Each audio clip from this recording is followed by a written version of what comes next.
There we go. Hello everyone.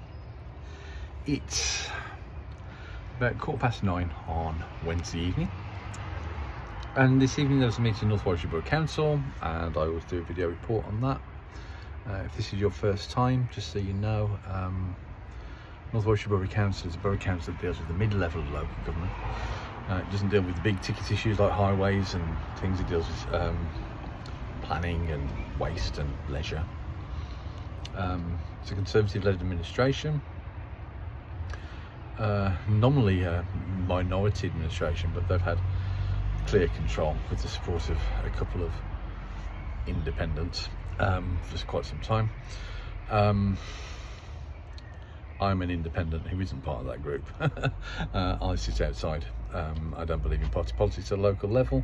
I believe in people being responsible to the people who elected them, not for the people who are responsible for getting them elected, namely the party machines.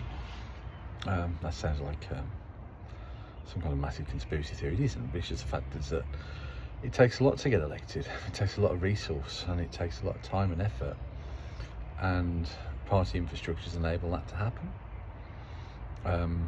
in a way that then you become owned in some ways to do their bidding, because they're the ones who are responsible for getting to that position. Anyway, so how does that translate going forward? Well, I've railed against party politics in the chamber for quite some time, and today's meeting was done in just over half an hour, and I could probably talk for longer about what actually went on during that meeting, and rather than what actually happened. Normally, so there were no contentious items on the agenda tonight. It was basically receiving reports from the various committees, and normally that's just done on the nod. Is that someone votes to receive them, and second, and then you receive them, and then you acknowledge them and agree to action, any outcomes from them. But in between, they go through each individual pages, and this is just normally procedural kind of thing: page 1, page 2, page 3, page 4, page 5. But tonight there were a number of seemingly pre-scripted comments and then responses, and my first thought was, well, blimey, it's a long time to the next election. But and then I was starting wondering about whether there is some kind of change in dynamic, because there is a higher level of local government, namely the county council. And the county council elections previously, there are a number of double hatters in the chamber, people who represented both at county and at borough level. But there are none now, because the county councillors who did choose to stand again all got beat. In actual fact, the closest, I think, probably was me. So I was just wondering whether there's a change of dynamic there. And because of local government reorganisation, no one's quite sure what the next election for local government is going to look like, and indeed whether that's going to be, what kind of geographical area they're going to cover, and who it's going to be, and at what kind of level. So I was thinking, actually, these people might now start to be positioning there.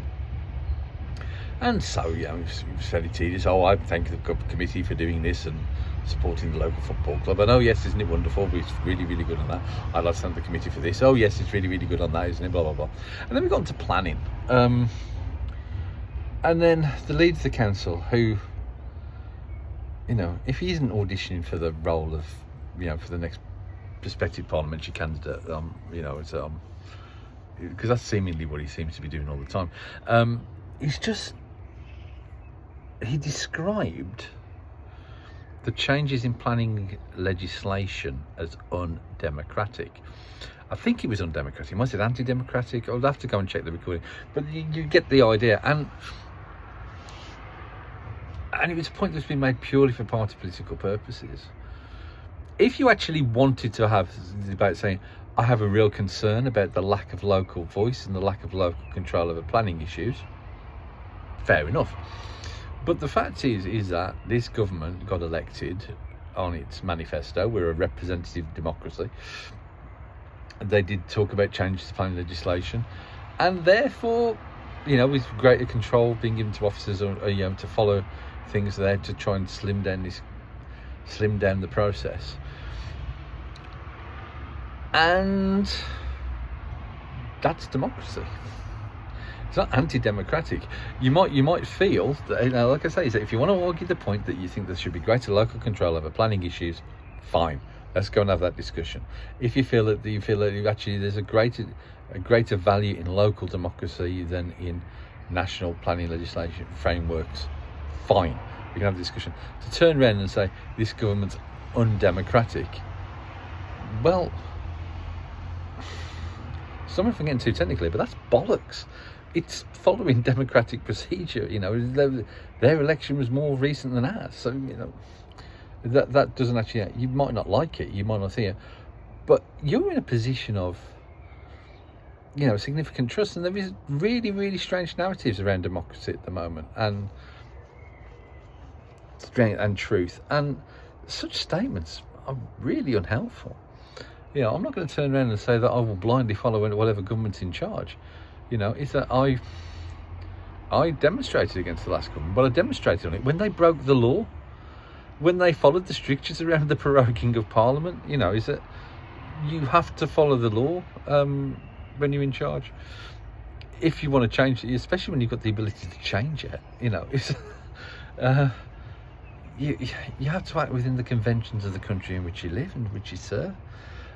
So yeah, I thought that was really poor. Now, what was really interesting then was following on later on in the same discussion about a different planning meeting, they made a big issue of the same individual made a big issue of the fact that there'd been some gentleman who'd been trying to get planning permission on something for years, and finally they were able to do it. Isn't that good? But I'm thinking, yeah, that's because of the changes to the legislation that you were just saying were undemocratic.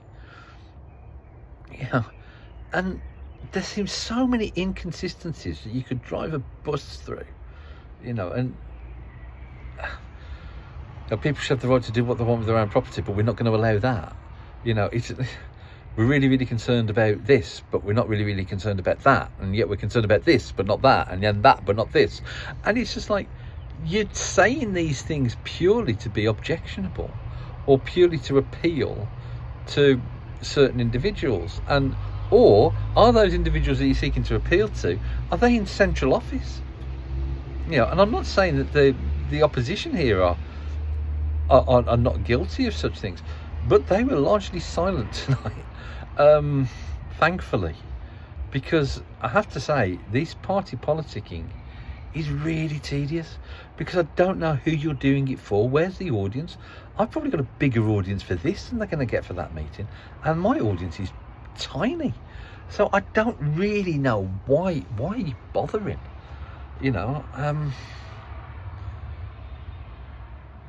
I also really object to people saying we're doing this because we're trying to meet the needs of our residents.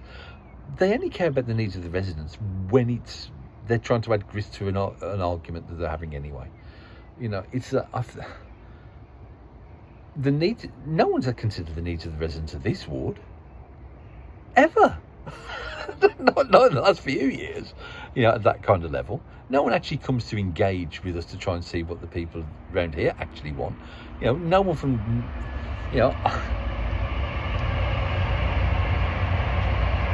Borough and County Council colleagues used to turn up to parish council, but it used to be a one-way conversation. You're saying, well, we're doing this, not saying, what do you think on that? Do you genuinely feel that your viewpoints are of interest? I'd like to say that I'm advocating for you now, but could you ever? I stood because I felt that no one was advocating for us, and I'm really concerned now about having an advocate down in Warwick, in terms of county council, because I don't think that people do generally consider such things. So anyway, if people are positioning themselves for the next election and the next bid, first of all, it's going to be a long bloody 2 years. It's going to be really tedious and boring, and do we really have to sit through it all? And secondly, just how effective is that going to be? I've got a hair sticking in my nose. Sorry about that. So yeah, be better. Just genuinely be better. Put residents right bang and centre. Let them set the agenda. Let them actually feel like there's a point. Because if you're wondering why only 33% turn out for local elections, it's because they don't think there's a point to them. Where's the relevance? Where's the difference going to come? What's it going to mean to me? And yeah, if we can make local activity relevant to the individuals concerned, then we'll all be better off as communities. And if that means some of us fall by the wayside, fine. There's far too much is focused on individual ego rather than on individuals who we're there to represent. Oh, God, it's depressing. Right, okay, but take care, folks. Speak to you soon. All the best. Bye-bye.